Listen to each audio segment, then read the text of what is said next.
നമസ്കാരം. എല്ലാവർക്കും നമ്മുടെ യൂട്യൂബ് ചാനലായ സ്റ്റഡി ക്ലബിലേക്ക് സ്വാഗതം. ഇന്ന് ഞാൻ നമ്മുടെ ഈ ആഴ്ചയിൽ ഒരു ഇമ്പോർട്ടൻ്റ് ആയിട്ടുള്ള കറണ്ട് അഫയേഴ്സുമായിട്ടാണ് എത്തിയിട്ടുള്ളത്. കേരള അവാർഡിനെക്കുറിച്ച് സംസാരിക്കാനാണ് എത്തിയിട്ടുള്ളത്.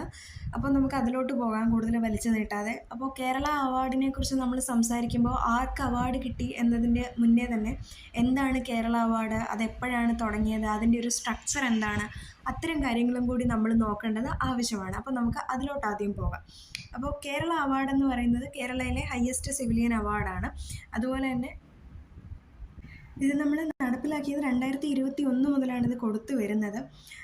ആർക്കൊക്കെയാണ് അല്ലെങ്കിൽ എന്ത് കാര്യത്തിനാണ് നമ്മളിത് കൊടുക്കുന്നതെന്ന് വെച്ച് കഴിഞ്ഞാൽ art, social service, science, sports തുടങ്ങിയ മേഖലകളിൽ ഔട്ട്സ്റ്റാൻഡിംഗ് ആയിട്ടുള്ള കോൺട്രിബ്യൂഷൻ നടത്തിയ ആളുകൾക്കായിരിക്കും നമ്മൾ ഈ കേരള അവാർഡ്സ് കൊടുക്കുന്നുണ്ടായിരിക്കുക. അപ്പോൾ ഈ കേരള അവാർഡ്സിൽ നമ്മൾ പറഞ്ഞു 3 അവാർഡുകൾ ചേരുന്നതാണ്: കേരള ജ്യോതി, കേരള പ്രഭ, കേരളശ്രീ. അതിൽ ഓരോന്നും നമുക്ക് നോക്കാം. കേരള ജ്യോതി എന്ന് പറയുന്നത് കേരള അവാർഡ്സിലെ ഹയസ്റ്റ് അവാർഡാണ് കേരള ജ്യോതി എന്ന് പറയുന്നത്. ഇത് കിട്ടുന്നത് ഒരാൾക്കായിരിക്കും, ഒറ്റ വ്യക്തിക്കായിരിക്കും ഇത് കൊടുക്കുന്നുണ്ടായിരിക്കുക.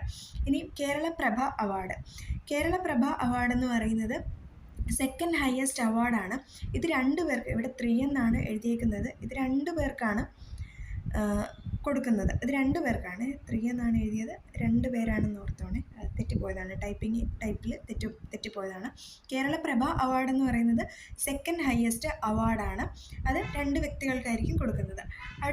അടുത്തത് കേരള ശ്രീ അവാർഡ് എന്ന് പറയുന്നത് 6 പേർക്കാണ് കൊടുക്കുന്നത്. തേർഡ് ഹയസ്റ്റ് അവാർഡാണ് കേരള ശ്രീ എന്ന് പറയുന്നത്. അപ്പോൾ ഇതാണ് ഇതിൻ്റെ ഒരു സ്ട്രക്ചറും ബാക്ക്ഗ്രൗണ്ട് എന്നും പറയുന്നത്. അപ്പോൾ നമുക്കിനി ഓരോരുത്തർക്ക് കിട്ടിയ അവാർഡുകൾ, ആരാണ് ഓരോ അല്ലെങ്കിൽ ആർക്കാണ് കിട്ടിയതെന്നുള്ളത് നമുക്ക് നോക്കാം. അതിൽ Kerala Jyothi award highest civilian honour, അത് ഇത്തവണ കിട്ടിയത് M.R. രാഘവ വാര്യർ എന്ന ചരിത്രകാരനാണ്. അദ്ദേഹം ഒരു നോട്ടഡ് എപ്പിഗ്രാഫിസ്റ്റും ഹിസ്റ്റോറിയനുമാണ്. അദ്ദേഹം വിദ്യാഭ്യാസ മേഖലയിൽ നൽകിയ കോൺട്രിബ്യൂഷനാണ് അദ്ദേഹത്തിന് കേരള ജ്യോതി അവാർഡ് കിട്ടിയത്. അദ്ദേഹത്തിൻ്റെ 2 ഇമ്പോർട്ടൻറ്റ് വർക്കുകളുണ്ട്, കുറേ വർക്കുകളുണ്ട്. അതിൽ ഇമ്പോർട്ടൻ്റ് ആയിട്ടുള്ള 2 വർക്കുകൾ നമുക്ക് ഏതായാലും നോക്കാം. ഒന്ന് ഹിസ്റ്ററി ഓഫ് കേരള ചരിത്രവും, 2 ജൈനമതം കേരളത്തിൽ.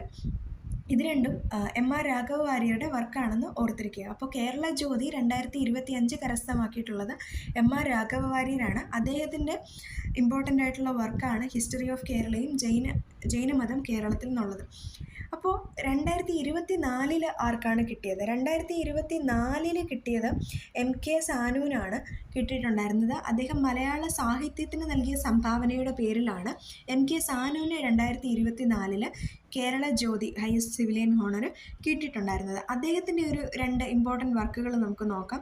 ചങ്ങമ്പുഴ കൃഷ്ണപിള്ള നക്ഷത്രങ്ങളുടെ സ്നേഹഭാജനം അദ്ദേഹത്തിൻ്റെ വർക്കാണ്. അതുപോലെ ബഷീർ ഏകാന്ത വീതിയിലെ അവധൂതനും അദ്ദേഹത്തിൻ്റെ വർക്കാണ്. ഇനിയും M.K. സാനുവിൻ്റെ ഓട്ടോബയോഗ്രഫിയാണ് കർമ്മഗതി എന്ന് പറയുന്നത്. കർമ്മഗതി M.K. സാനുവിൻ്റെ ഓട്ടോബയോഗ്രഫിയാണ്.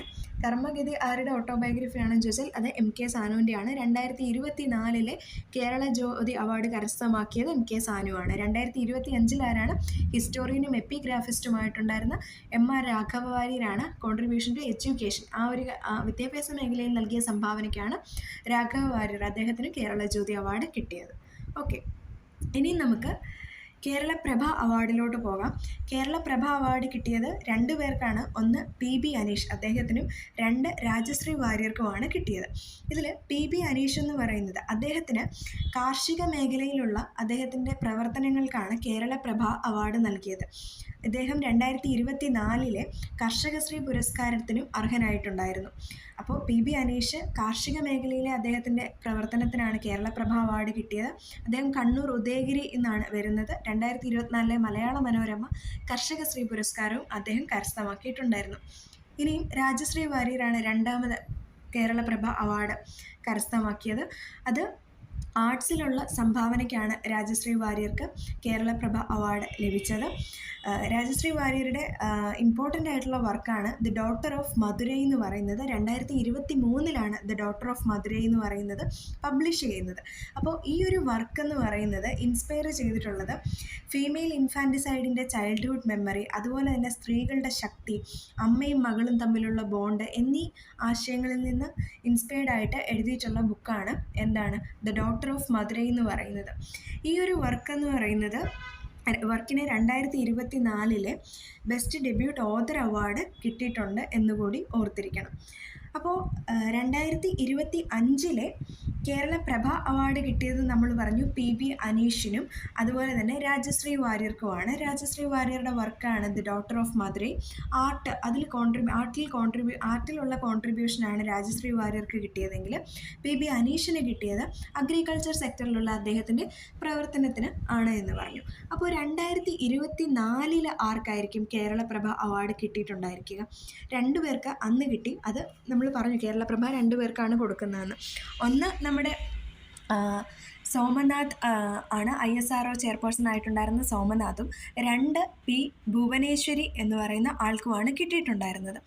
അപ്പോൾ ഈ സോമനാഥൻ സാറിന് കിട്ടിയെന്ന് വെച്ച് കഴിഞ്ഞാൽ സയൻസും എൻജിനീയറിംഗ് മേഖലയിലുള്ള പ്രവർത്തനത്തിന് വേണ്ടിയിട്ടാണ്. സ്പെസിഫിക്കലി ISROയിൽ നടത്തിയ പ്രവർത്തനങ്ങൾക്കാണ് അദ്ദേഹത്തിന് കിട്ടിയത്. P ഭുവനേശ്വരി ഭുവനേശ്വരിക്ക് കിട്ടിയതെന്ന് വെച്ച് കഴിഞ്ഞാൽ അഗ്രികൾച്ചർ, ഓർഗാനിക് ഫാമിങ് തുടങ്ങിയ മേഖലകളിലുള്ള പ്രവർത്തനത്തിനാണ് P ഭുവനേശ്വരിക്ക് കേരളപ്രഭ കിട്ടിയിട്ടുണ്ടായിരുന്നത്. അത് 2024 കേട്ടോ. 2025 മറക്കരുത്, PB അനീഷും രാജശ്രീ വാര്യരും ആണ്. ഇനി നമുക്ക് കേരളശ്രീ അവാർഡ് ആർക്കൊക്കെയാണ് എന്തിനൊക്കെയാണ് കിട്ടിയതെന്ന് നോക്കാം. 2025 കേരളശ്രീ അവാർഡ് കിട്ടിയതിൽ ഒരാളാണ് ശശികുമാർ. അദ്ദേഹത്തിന് മാധ്യമ മേഖലയിലെ അദ്ദേഹത്തിൻ്റെ പ്രവർത്തനത്തിനാണ് നമുക്ക് കിട്ടിയിട്ടുള്ളത്. ഇദ്ദേഹത്തെ നമുക്കറിയാവുന്നതാണ് ശശികുമാർ സാറ്. അപ്പോൾ അദ്ദേഹത്തിനാണ് കിട്ടിയിട്ടുള്ളത്. പിന്നീട് കിട്ടിയത് ഷഹൽ ഹസൻ മുസ്ലിയാറാണ്. അദ്ദേഹം എഡ്യൂക്കേഷൻ മേഖലയിൽ നടത്തിയ കോൺട്രിബ്യൂഷനാണ് അദ്ദേഹത്തിന് ഈ ഒരു കേരളശ്രീ അവാർഡ് കിട്ടിയത്. അപ്പോൾ ശശികുമാർ അദ്ദേഹത്തിൻ്റെ മാധ്യമ മേഖലയിലുള്ള പ്രവർത്തനത്തിന്, ഷഹൽ ഹുസൈൻ മുസ്ലിയാർ അദ്ദേഹത്തിൻ്റെ വിദ്യാഭ്യാസ മേഖലയിലെ പ്രവർത്തനത്തിന്, പിന്നീട് MK വിമൽ ഗോവിന്ദ് അദ്ദേഹത്തിന് സ്റ്റാർട്ടപ്പ് സെക്ടറിലുള്ള അദ്ദേഹത്തിൻ്റെ കോൺട്രിബ്യൂഷനാണ് MK വിമൽ ഗോവിന്ദിന് കിട്ടിയത്.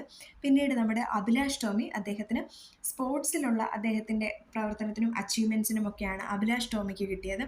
പിന്നീട് നമ്മുടെ ജിലിമോൾ മാരിഡ് തോമസ് അദ്ദേഹം അവരുടെ പല സോഷ്യൽ ആക്ടിവിറ്റീസിനും ഒക്കെ ആയിട്ടാണ് ജിലിമോൾ മാരിഡ് തോമസിന് ലഭിച്ചിട്ടുള്ളത്. അപ്പോൾ 2024 ഇതുപോലെ 6 പേർക്കുണ്ടായിരുന്നു. ഒന്ന് കലാമണ്ഡലം വിമല മേനോനാണ്. അറിയാം, ആർട്സിന് മേഖലയിൽ നടത്തിയ കോൺട്രിബ്യൂഷനാണ് കിട്ടിയത്. പിന്നെ ഡോക്ടർ TK ജയകുമാർ ഹെൽത്ത് സെക്ടറിൽ നടത്തിയ കോൺട്രിബ്യൂഷൻ അദ്ദേഹത്തിന് കിട്ടിയിട്ടുണ്ടായിരുന്നു. പിന്നെ നാരായണ ഭട്ടതിരി കാലിഗ്രാഫി ആ ഒരു മേഖലയിൽ ഉള്ള അദ്ദേഹത്തിൻ്റെ സംഭാവനകൾക്കാണ് നാരായണ ഭട്ടതിരിക്ക് കേരളശ്രീ കിട്ടിയത്. പിന്നെ സ്പോർട്സിൻ്റെ മേഖലയിൽ സഞ്ജു സാംസൺ അദ്ദേഹത്തിനാണ് കിട്ടിയത്. പിന്നീട് ഇൻഡസ്ട്രി കൊമേഴ്സ് സെക്ടർ എടുക്കുകയാണെന്നുണ്ടെങ്കിൽ VK മാത്യുവിന് കിട്ടിയിട്ടുണ്ടായിരുന്നു. പിന്നീട് നമ്മുടെ 6ാമത് വാർത്തകളിലൊക്കെ കൂടുതൽ ശ്രദ്ധിക്കപ്പെട്ടിട്ടുണ്ടായിരുന്നു ആശാ വർക്കറായിട്ടുണ്ടായിരുന്ന ഒരുപാട് സോഷ്യൽ സർവീസ് ചെയ്ത ഷൈജ ബേബിക്കായിരുന്നു 2024 കേരളശ്രീ കിട്ടിയിട്ടുള്ളതിൽ ഒരാളായിരുന്നു ഷൈജ ബേബി, ആശാ വർക്കറായിട്ടുണ്ടായിരുന്നത്. ഒക്കെ തിരിഞ്ഞു പോകാതിരിക്കുക, മുൻ വർഷങ്ങളിലേതും ഈ വർഷങ്ങളിലേതുമൊക്കെ തിരിഞ്ഞു പോകാതെ നമുക്ക് ഓർത്ത് വയ്ക്കാം. അപ്പോൾ കേരള അവാർഡ്സിനെ കുറിച്ച് ഇത്രയുമാണ് പറയാനുള്ളത്. അപ്പോൾ എല്ലാവർക്കും കാര്യങ്ങൾ വ്യക്തമാണെന്നാണ് ഞാൻ വിശ്വസിക്കുന്നത്. അപ്പോൾ അടുത്ത ആഴ്ച മറ്റൊരു കറണ്ട് അഫയേഴ്സുമായിട്ട് നമുക്ക് കാണാം. അപ്പോൾ അതുവരേക്ക് ബൈ.